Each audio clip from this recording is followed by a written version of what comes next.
Chapter 9. The Written Word. 690 years before the current era. When I began my acolyte year, I thought I would be immersed in the words of Zacharias, the wisdom of Amador, and the courage of Zacharian.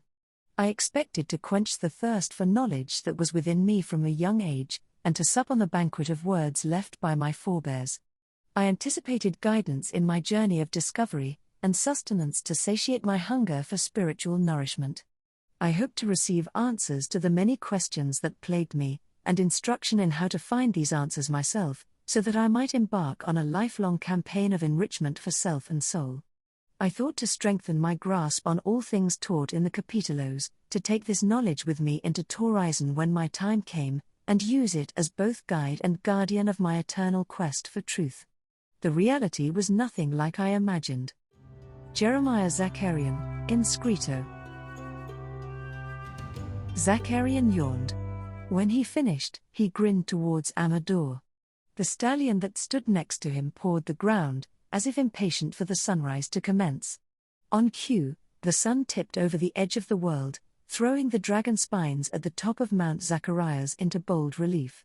Both young men focused their attention on the glorious vision of the sun bathing their land in beautiful color.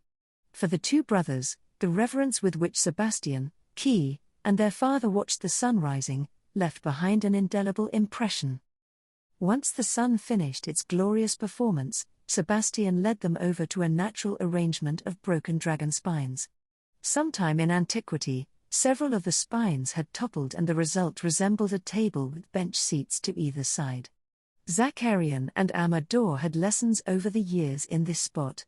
While they had watched the sun rise, Sebastian prepared the table so that they could break their fast and have another lesson. The two men listened while Sebastian recounted some of the earliest history of their land. Zacharian had heard much of what Sebastian was sharing, but he never grew tired of listening to him. Before leaving Palmyra, I learned how to create and use the soaps of cleanliness from the most gifted healer I have ever known. Once Mari came to Estolia, she and I spent time together, combining our medical knowledge and refining and honing our respective medical skills. Key wrote your father's words along the sides of Mount Promessa, but he was not happy to do so. When I asked him why, Mari explained that Key understood each stone, each rock as if it was alive and unique. The stone of Mount Promessa, like the mountain itself, was old and weathered. It would be unable to hold his inscriptions very long, they would crumble to dust. It was critical to his art, and for the purpose of recording Zachariah's word for all time, that he find the type of stone that would accept his work, and be capable of holding it pristine until time ceased to be time. Sebastian gestured towards the food, and all three were silent as they ate.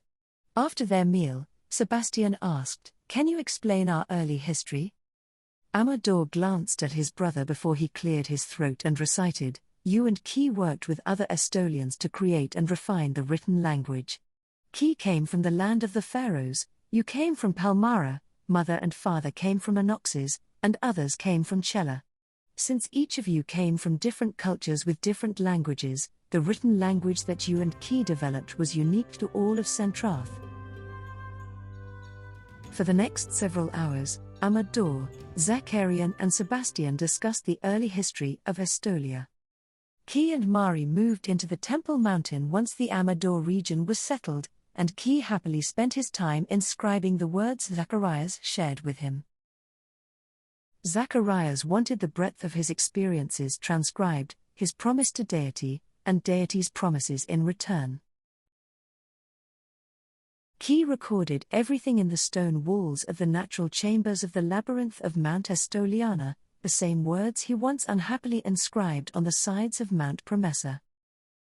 During a break in their instruction, Zacharian left Amador and Sebastian debating some minor detail regarding the language and went over to the horses, offering the three mounts each a handful of grains. While they munched, he remembered the time when he was 18 and Amador was 16. Sebastian tried to explain to their father how to use the new language that had been developed. Sebastian was teaching Zacharian how to create a black ink to write on parchment, and the process of developing and using dyes fascinated him more than the idea of using the dyes to record one's thoughts and daily activities. He was focusing his attention on the different ingredients of the dyes when his father joined them. Mari interpreted for Key, and explained, the writing of the pharaohs, which Key learned as a young man, can be written vertically or horizontally. While Mari spoke, Key showed them examples of both. Some scripts are only horizontal, like that of the Septenatro of Palmyra, from right to left, or that of Nubians, from left to right. Key believes that only vertical writing is logical, like the fall of water into Lake Eternity. He demonstrated on a strip of hide using the ink that Sebastian had just finished making. Once the demonstration of writing was finished, his father said that he felt the heft of deity in each stroke, each symbol, every mark upon the hide, but he couldn't read it. Zakarian didn't think his father would ever read it. When he tried, he could not see the differences in the symbols, and he could not reproduce any of them faithfully. Amador learned the skill of reading and writing as if he required it to breathe.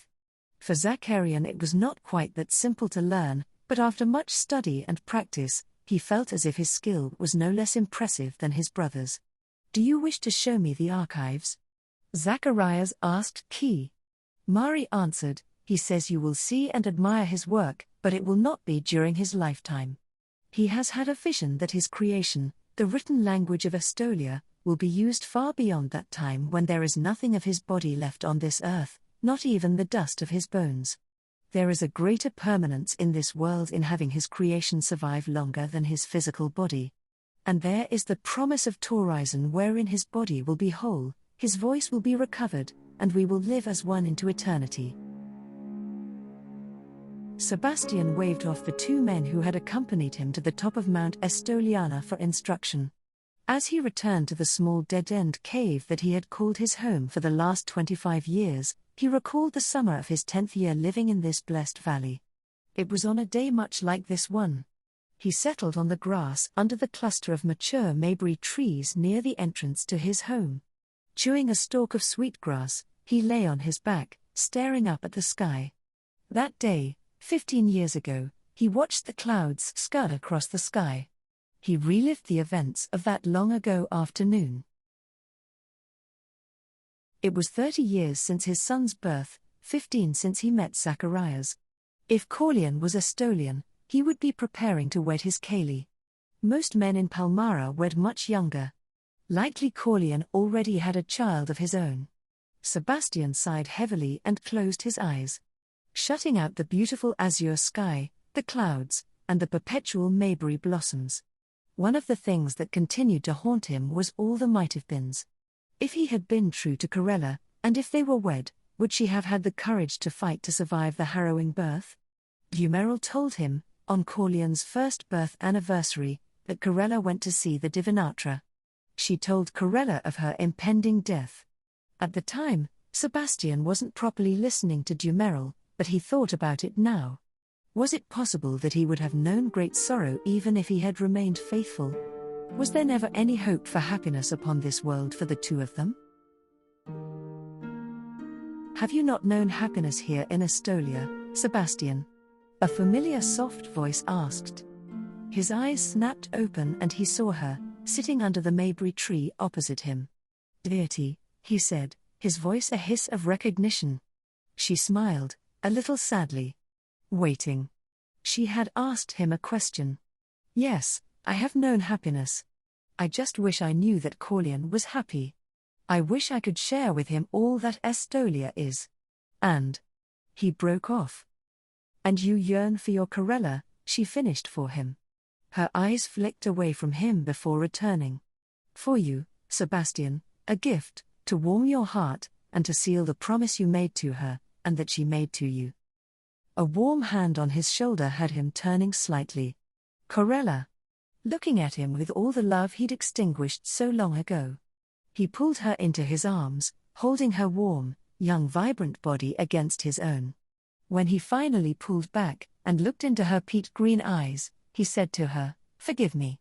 No woman has ever held my heart but you, and no woman has touched my body but you, since."